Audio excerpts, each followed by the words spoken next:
Wilhelm Hartmann llegó a Montana con una idea que nadie lograba entender, y desde el primer día quedó claro que su presencia despertaba más curiosidad que bienvenida.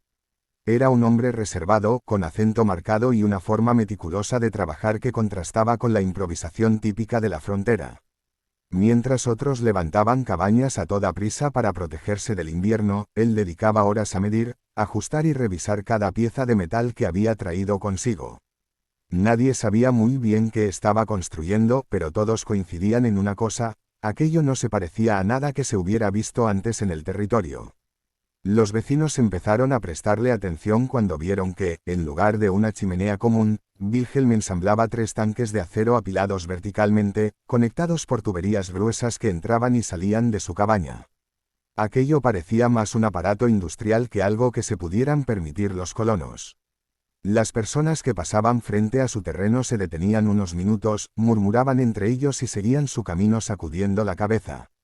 El rumor de la chimenea rara del alemán corrió rápido, y para cuando Wilhelm terminó de soldar el segundo tanque, ya había quienes aseguraban que el invento terminaría explotando en cuanto lo encendiera. A pesar de las burlas, Wilhelm trabajaba en silencio, concentrado en cada unión, en cada válvula y en cada medición. Nunca levantó la voz ni trató de convencer a nadie. No veía la necesidad. Para él, era un diseño lógico basado en principios que comprendía desde hacía años. Había aprendido sobre transferencia de calor trabajando en talleres y fábricas en Alemania, donde las soluciones eficientes eran un requisito para sobrevivir a los inviernos severos. Sabía que la mayoría de las chimeneas de la frontera desperdiciaban una cantidad enorme de energía, dejando que el calor se escapara sin ser aprovechado. Su idea era simple: capturar ese calor y obligarlo a trabajar para él. Los colonos, sin embargo, no compartían su visión. Para ellos, una chimenea debía ser un tubo de ladrillo o metal que sacara el humo y nada más. Cualquier cosa más elaborada era sospechosa. Cuando vieron los tanques y las tuberías llenas de agua, empezaron las teorías más exageradas. Algunos decían que el vapor se acumularía hasta que la estructura reventara, otros imaginaban una explosión tan fuerte que destruiría la cabaña entera. Los más supersticiosos lo acusaban de querer traer ideas peligrosas de Europa.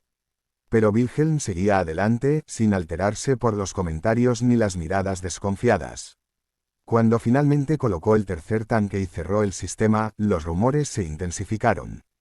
Hubo quienes apostaron cuánto tiempo tardaría en fallar el invento. Otros se burlaban diciendo que el alemán estaba construyendo un artefacto para volar su propia casa. Pero lo cierto es que nadie entendía lo que estaba ocurriendo dentro de esas tuberías. Wilhelm había calculado cuidadosamente el recorrido del agua: la parte más cercana al fuego se calentaría primero, subiría por su propia densidad reducida y sería reemplazada por agua fría, repitiendo el ciclo de manera continua. No hacía falta una bomba, ni electricidad, ni ningún sistema complejo. Solo la física, trabajando de forma silenciosa. El día que encendió el sistema por primera vez, nadie lo supo más que él. No hizo demostraciones ni invitó a vecinos a observar. Simplemente prendió su pequeña estufa de leña, cerró la puerta de hierro, y se quedó unos minutos observando cómo el calor empezaba a recorrer el interior del sistema. Escuchó el suave burbujeo del agua calentándose, sintió cómo el tanque superior comenzaba a irradiar una temperatura agradable, y supo que su cálculo era correcto. No necesitó verlo explotar ni fallar, porque nunca pensó que lo haría. Para él, el verdadero espectáculo era la eficiencia. Esa noche, cuando la mayoría de las cabañas de la zona empezaban a enfriarse después de que sus habitantes apagaban la estufa, la casa de Wilhelm se mantenía cálida. El agua en los tanques retenía el calor y lo liberaba lentamente, permitiendo que el interior se sintiera acogedor incluso sin añadir más leña. En un lugar donde consumir menos madera significaba ahorrar dinero y esfuerzo, ese detalle era invaluable. Más tarde, cuando necesitó agua caliente, solo abrió una llave y la vio salir de inmediato. En la frontera, donde la mayoría se bañaba con agua fría o calentada en ollas sobre el fuego, aquello era casi un lujo impensable. Con el paso de los días, los vecinos empezaron a notar que algo era distinto. Vieron que la chimenea soltaba menos humo del habitual, que Wilhelm no pasaba tanto tiempo cortando leña y que, a pesar del frío intenso, no parecía sufrir como los demás. Algunos se acercaron con cautela, preguntando con tono burlón si seguía esperando la explosión de su chimenea bomba.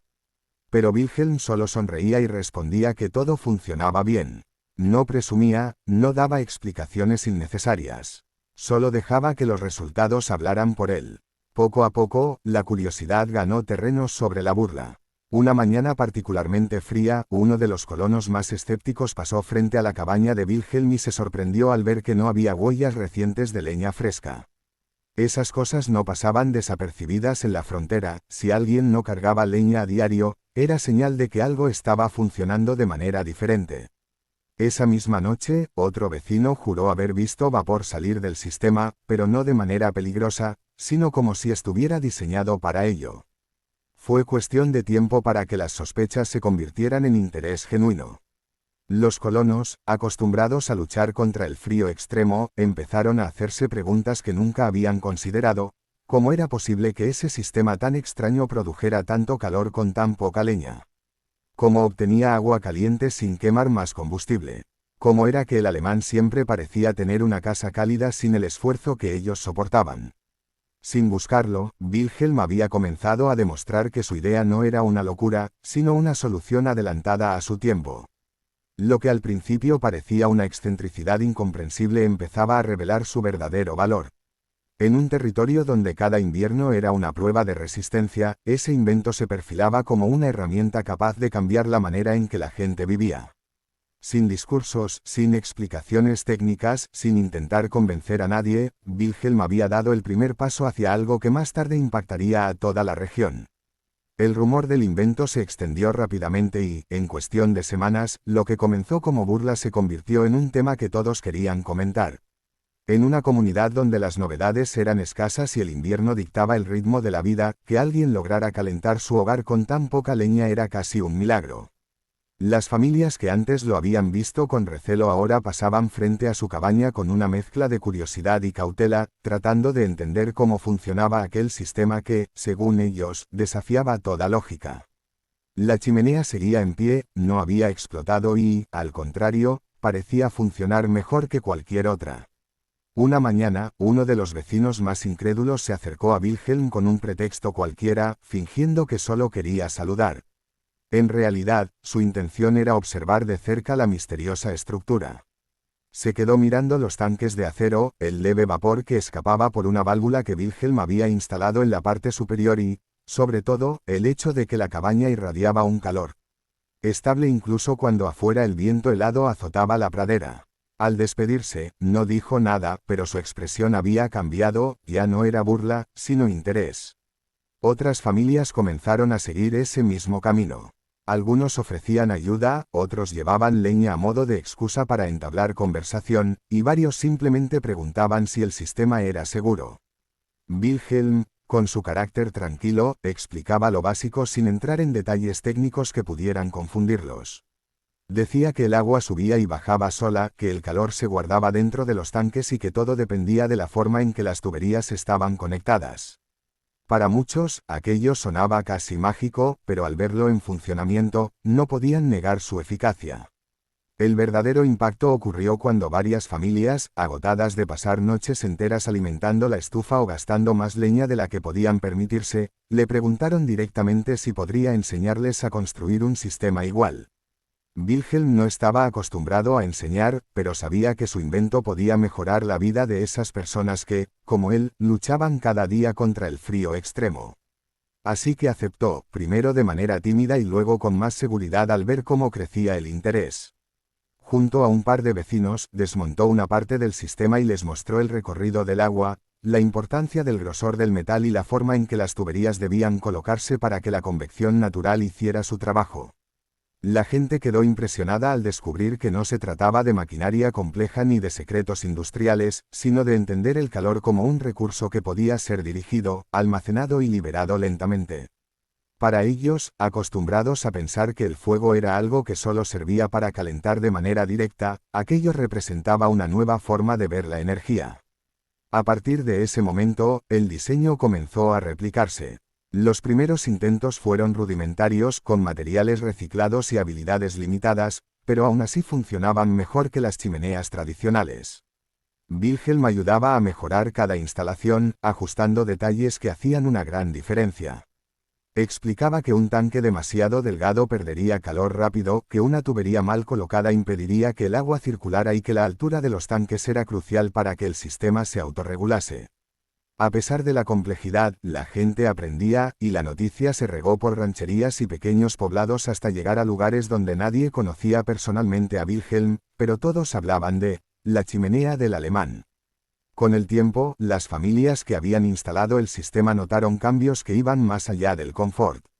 Gastaban menos leña, ahorraban dinero y esfuerzo, y podían dedicar más horas del día a otras actividades sin preocuparse de mantener la estufa encendida.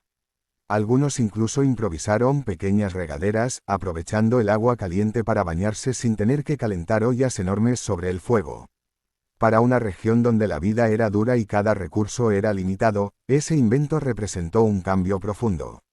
Wilhelm, sin buscarlo, comenzó a recibir visitas de personas provenientes de otras comunidades. Le llevaban dibujos, preguntas, piezas de metal para que él las revisara o simplemente querían ver con sus propios ojos la famosa chimenea. Los niños lo observaban como si fuera un inventor salido de un cuento, mientras los adultos lo trataban con respeto, reconociendo que había traído algo de verdadero valor a la región. Poco a poco, el extranjero excéntrico dejó de ser una figura solitaria y se convirtió en un punto de referencia.